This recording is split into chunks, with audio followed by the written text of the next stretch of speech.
বিভিন্ন বিজেপি শাসিত রাজ্যে বাংলাভাষীদের হেনস্থার একের পর এক অভিযোগ উঠছে।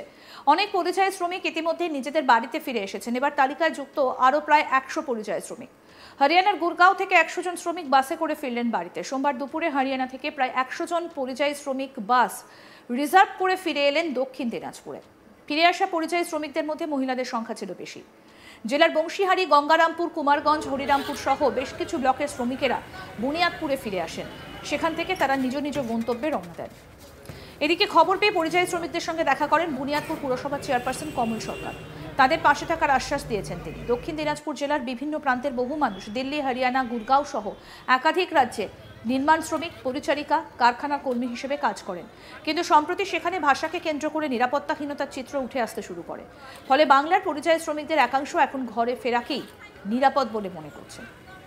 জানা গিয়েছে, আশা শ্রমিকেরা মূলত হরিয়ানা গুরগাঁওয়ে বিভিন্ন নির্মাণ সংস্থা কিংবা সাফাই বা রান্নার কাজ করতেন। দীর্ঘদিন ধরে তারা গুরগাঁওয়ের নানা এলাকায় বসবাস করতেন। তবে হঠাৎ করে কিছুদিন ধরে সেখানকার পুলিশই বাংলা ভাষাভাষীদের টার্গেট করতে শুরু করেন বলে অভিযোগ। এমনকি তাদের অত্যাচার চালানোর অভিযোগও উঠেছে। এই পরিস্থিতিতে সোমবার একটা বাস ভাড়া করে প্রায় 100 জন শ্রমিক বাড়ি ফিরলেন। ফিরে আসা শ্রমিকেরা জানাচ্ছেন, ভিন রাজ্যে বাংলা ভাষায় কথা বলায় তাদের ওপর অত্যাচার করা হচ্ছে, দেখানো হচ্ছে ভয়। সেই আতঙ্কেই তারা ঘরে ফিরে আসছেন। কি বলছেন এক ঘরে ফেরা পরিযায়ী শ্রমিক সাইদুল, শুনবো। আমরা ডিউটিতে গেলে রাস্তা থেকে তুলে নিয়ে যাচ্ছে, মারপিট করতেছে, আবার উঠে তুলে নিয়ে যাওয়ার পর পয়সা নিচ্ছে, কারো কাছে 20,000, কারো কাছে 30,000, এইভাবে পয়সা নিয়ে তারপরে ছাড়তেছে, মারতেছে, এসবই কিছু করতেছে। আমরা সব পালিয়ে আসতেছি। আপনাদের কাছে পরিচয়পত্র নেই? পরিচয়পত্র সব আছে, Aadhaar card, voter card, PAN card, ration card সব আছে।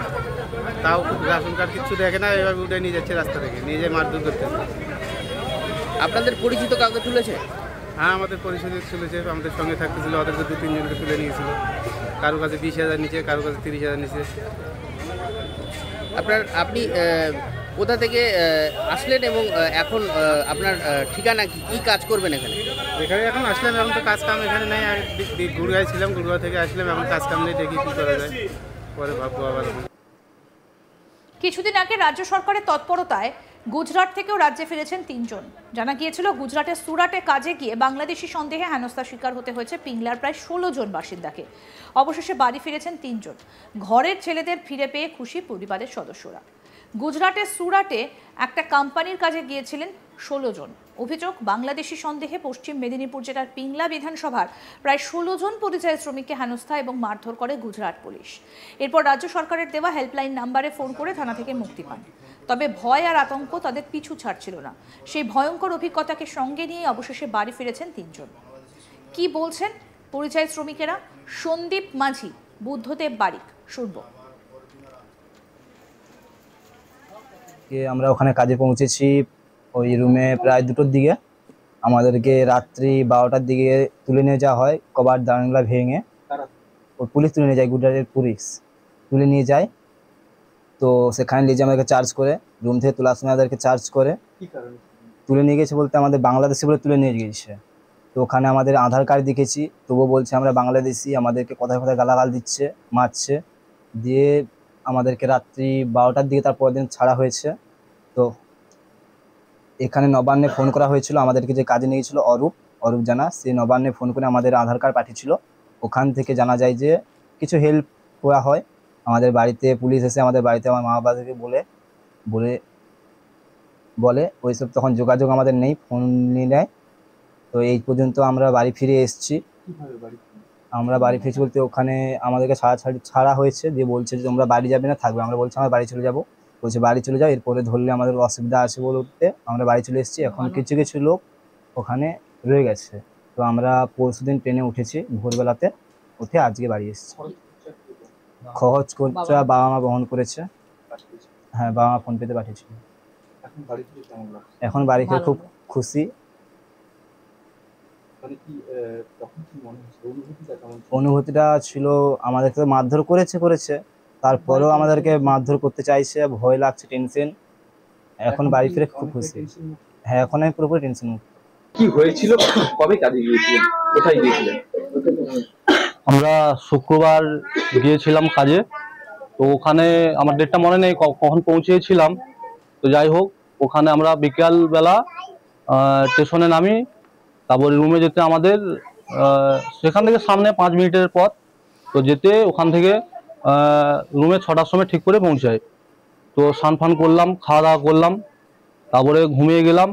হঠাৎ দেখি না দরজা ভেঙে 10-12 জনের মতো কিছু অফিসার পুলিশ এলো। তারপরে আমরা তো ঘুমিয়ে আছি, আমাদেরকে, হ্যাঁ সুরাটেই। তো আমাদেরকে জায়গাটার নাম ভেন্ডি বাজার, যেখানে ধরছিল সুরাট ভেন্ডি বাজার। তো ঘুমিয়ে আছি, ওখানে অফিসার এসে আমাদেরকে বললো বাংলাদেশি। তারপর গালাগাল করলো, লাদ মেরে, ছাতিয়ে লাদ মেরে, পেটে লাদ মারে আমাদেরকে তুলতে তারপর ঠাট্টাই করে মারলো যে তোমরা বাংলাদেশি, এখানে কি করতে এসছো, তোমরা আতঙ্কবাদী। তারপর আমাদেরকে এরকম চুল ফুলে ধরে জিভে তুলে নিয়ে থানাতে গেল।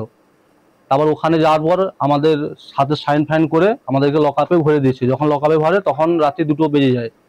তারপর সকাল হলো, সকাল হতে তখন আবার অফিসার ওই ঠিক 8টা-9টার দিকে, আমার তখন টাইমটা আমার ঠিক মনে নেই, কারণ ফোন তো ছিল না, ফোন তো নিয়ে নিয়েছে ওরা, টাইম কি করে জানবো। তারপরে ওরা আমাদেরকে এবার একজনকে লকআপ খুলে বের করায়, 10-12 জন মিলে, তাদের সব কম্পিউটার আছে, সেখানে সব কি করে ওরা, আর আমাদেরকে জিজ্ঞাসা করে। তারপরে আমাকে জিজ্ঞাসা করলো যে তোমার বাড়ি কোথায়, তোমার কোনো ডকুমেন্টস আছে? তখন আমি বললাম যে আমার আধার কার্ড আছে। বলে আধার কার্ড বের করাও। আধার কার্ড বের করলাম, দেখলো, বলে দেখার সঙ্গে সঙ্গে মার আরম্ভ করে দিচ্ছে, যে যেরকম মারতিছে।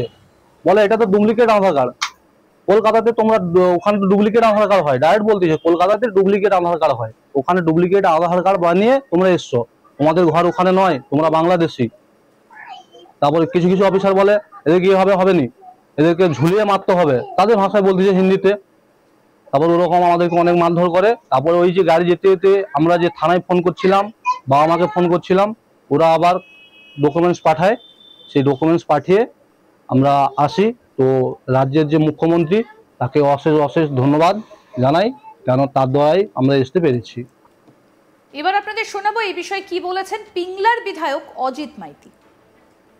বিজেপি শাসিত রাজ্যগুলোতে বাংলাভাষী এবং বাঙালিদের ওপর যে কত বড় নির্মম অত্যাচার চলে, মমতা বন্দ্যোপাধ্যায় যে তার অহরহ অভিযোগ করে যাচ্ছেন, সেটা যে সর্বত সত্যি। দেখুন, পরশুদিন রাত্রির থেকে পিংলার আমার বিধানসভা কেন্দ্রের কিছু যুবক যারা বেসরকারি কারখানায় কাজ করছিলেন, তাদেরকে রাত থেকে আটকে রেখেছে। যেহেতু তারা বাংলা ভাষায় কথা বলে, সেই কারখানা থেকে তারা রাত্রিবেলা ঘরে শুয়েছিল, সেখান থেকে গুজরাটের পুলিশ তুলে নিয়ে গেছে, আটকে রেখেছে। কোনো ক্রমে তারা কথাটা জানিয়ে দিতে পিংলার পুলিশ এবং বিশেষ করে পশ্চিম মেদিনীপুর জেলার পুলিশ সুপারের উদ্যোগে ওখানকার পুলিশের সাথে কথা বলে গভীর রাতে তাদের উদ্ধার করা হয়েছে। আরও আপডেট পেতে দেখতে থাকুন আজ তাক বাংলা। সাবস্ক্রাইব করুন, নোটিফিকেশন পেতে বেল বাটন অপশন প্রেস করুন।